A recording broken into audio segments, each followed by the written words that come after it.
Good morning, everyone. Today we're going to be going through the BRIMS setting, or the bed adhesion within Bamboo Labs.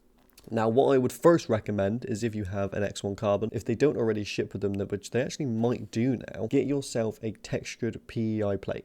Because by far, it is this one here, they are amazing. I mean, literally, I hardly ever need the brim just because I have that plate. So if you're still using an engineering plate or a cool plate or a smooth PEI plate, please get yourself a texture plate. That is the first recommendation. But brims are still very useful and they do have their use cases. So what I would recommend is, with the new paint option, is pretty cool, because if you do have a whole rest of a model over here, but you only really got one or two regions, that could be a problem. Using the paint tool could be extremely helpful. So with that, I tend, the bigger the brim, the better.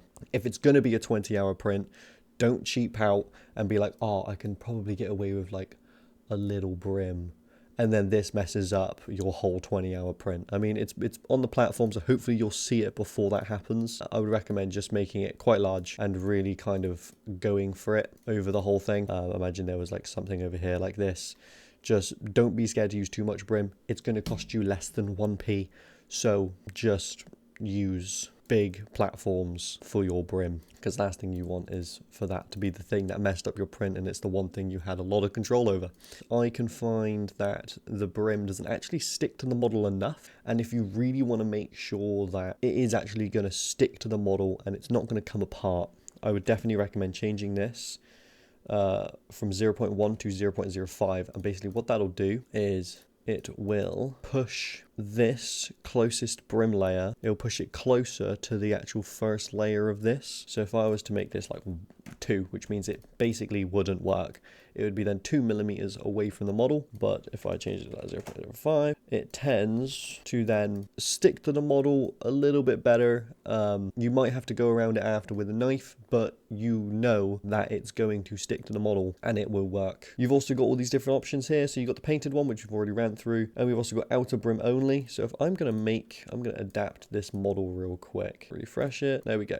So if we use the outer brim only, it will only do these areas around here. It won't go inside of the model. Do that. There we go. So we've got this outer brim in here. This is completely fine. I can't imagine this coming off the platform anyway. This bit potentially could be annoying, but again, using the paint tool for that would be probably the best option. But if I was going to use the inner brim only, it'll only be the centerpiece. So imagine you had a piece that come out here like this, and that was the only issue that could potentially be an issue.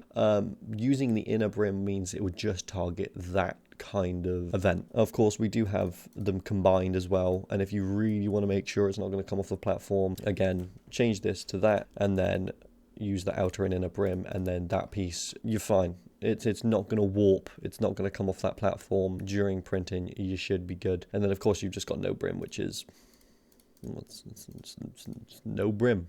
Kind of combined brims as well. So what I'd recommend is, if you have parts like this, then what you can do, bind both of the brims, and it basically means that brim is now more stable and will therefore have a less chance of ripping off the platform if it gets knocked or something, if this is quite a high thing. Yeah, that pretty much sums up just brim sort of side of things. Yeah, I'll be making more of these episodes. I've been printing for a while and I want to pass on these things, because a lot of this is just self-taught stuff. I didn't really watch a lot of tutorials back in the days, which I should have. But yeah, thanks for watching. I'll see you guys in the next one. Peace.